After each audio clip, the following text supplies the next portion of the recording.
What's up, bros? This is the Shea Center Criterium on August 11th, 2024.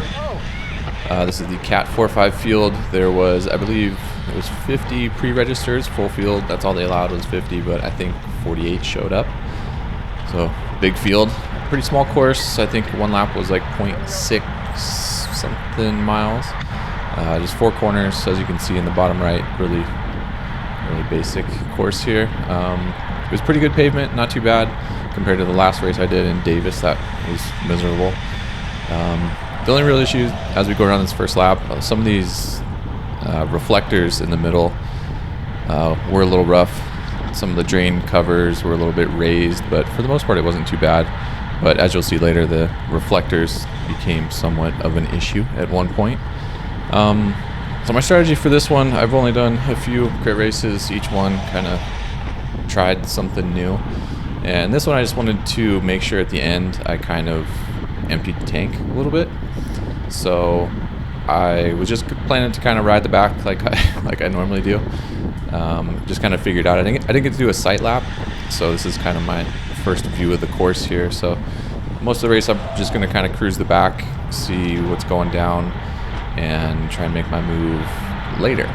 So that's one full lap. We're just coming up to the start finish here. So as you can see, a pretty quick lap all said and done. That first lap, minute 37, something like that. So pretty quick laps. The race was 40 minutes. I think my Garmin full ride was like 39, right at 39 minutes. So compared to other races I've done, I think that's a little bit longer. So anyways, I've got some timestamps in the description if you want to watch this at like 1.5 speed. Most of it is me surfing the back here. But I do have, there was one wreck I got on camera, had an issue. A guy hit one of those reflectors loose and chucked it up towards my head. So I've got some timestamps in the description if you want to skip ahead to some of those events or the last lap.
So here's kind of a close call. So this is like the 5th lap, and I hadn't seen the inside of this corner yet. This is like turn 3 on the course, and this was the first time I think I was headed towards the inside, and I had this guy in the gray on the outside, and right about the time I get here, I see this inside kind of contour on here, and as you can see, it's a pretty, from the transition from the black top down there was kind of big, and I was no choice but to push out wide, and you can see I almost touched bars with this guy, and I promptly, I don't know, it might be in slow-mo till after it, but I promptly shouted out to him, sorry, because there was pretty much no choice for me to go out wide. I couldn't really cut that and go in the gutter and not risk going down and probably taking out more people than possibly just this guy in the gray. So a little bit of a close call there. So lesson learned, turn 3 on the inside.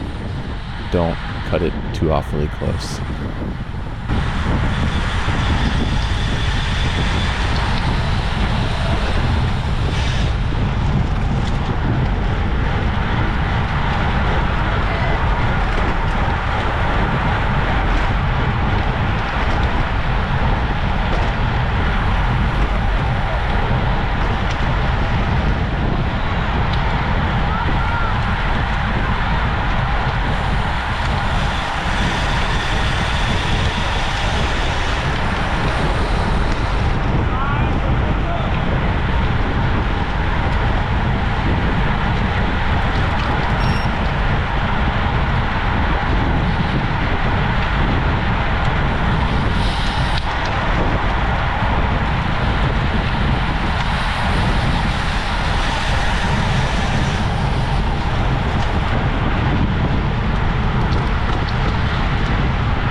now we're about 11 minutes in, and this guy on the blue bike to my left, let's go slow-mo here, and you'll see in front of his tire right now, his reflector gets kicked loose, and then you'll see it, he hits it right with his front tire and kicks it right towards my face.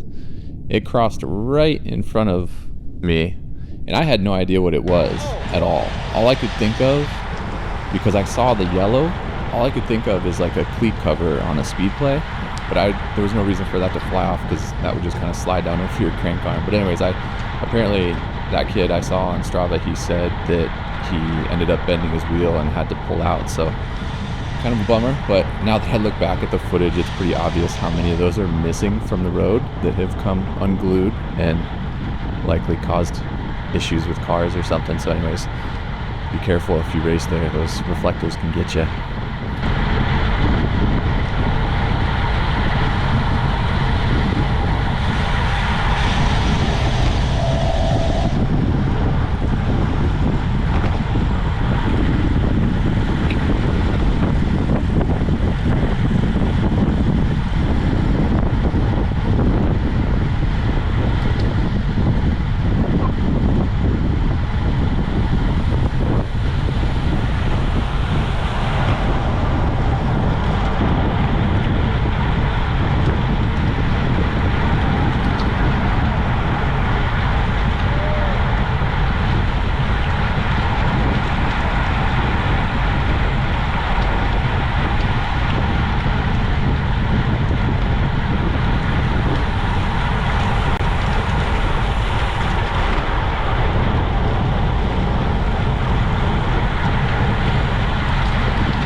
for some carnage.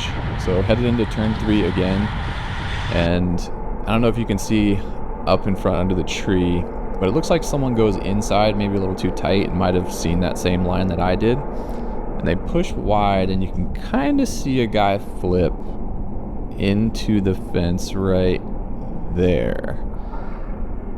Right there, you can see him flying. So this chain link fence, as you'll see here in a second, I'll freeze frame.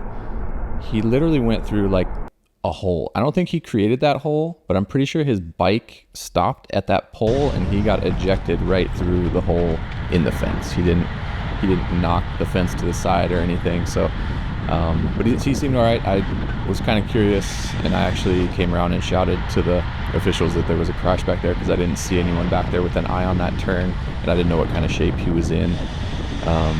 But at the end of the race, I did see him standing off to the side with his bike, and I shouted and asked him if he was all right, and he nodded his head. So kind of a bummer, but that turn is pretty sketchy. Of all the turns on the course, that one is definitely the one to look out for if you have a race here. There's a grate on that outside, a drainage grate that is pretty gnarly looking, so be careful on the outside.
So here we are coming in, 2 laps to go. And this is kind of when I said 2 laps to go, kind of in my head is where I wanted to definitely start to move up. 2 things I didn't really think of, I guess, factor in that there was a very large field and that the laps were only less than 3/4 of a mile. So I didn't really give myself enough time. But anyway, just did a little dig up the inside here to try and get past a few people. And really just kind of wanted to pick them off slowly, kind of past races. When I've started to move up, I've always in my head just everyone just freewheeling into the turns. There was plenty of positions to make up, but there just wasn't really a ton of space. Just the entrances and the exits, unless you were in the front, you kind of were stuck a little bit. So learned a little bit with every race anyways, but the pace definitely picked up. Heart rate starts to climb. I'm not really a 180 plus type of guy, being 41 years old, but definitely started to pick up the pace. So we're heading into the start finish line for the final lap, and everyone's definitely digging. I forget what the lap times were. I feel like I had it written down somewhere. I can't find it, but these turns on the last lap were pretty exciting, man, because I don't think any of us had really taken these turns that fast the entire race. But I mean, going into these last turns right at like 31 miles an hour, like I said, the pavement was decent, so it wasn't super sketch, but the exit towards the finish line was probably the roughest section of pavement. So going into that final turn, getting ready to get out of the saddle and sprint was definitely the sketchiest part. So I really wasn't able to. I was kind of further back than I wanted. It was a little bit hard to see, but I could tell there was definitely more people up there than I kind of wanted, but it wasn't a big group. And to be honest, they all kind of bunched up here again. I guess this is a good time to mention there was like a 3-person breakaway, so this is kind of the field sprint. I didn't even know that there was some people up the road, but apparently there was. So we're headed into the final turn, and let's see, there's probably 15 people in front of me, something-ish. So I didn't really have a ton left in the tank. 189 beats per minute. All I'm able to muster is like mid 800s, and I think I sat down right here. I was just pretty wasted at that point. So that's it. There's actually another race there in September. Probably go back and try that one out again. If you're interested, I would definitely pre-register, since we hit the 50 limit for this one. So anyways, thanks for watching. If you're in the Roseville, Rockland area, hit me up, Strava, anywhere, comment on this video. Let's ride. See ya.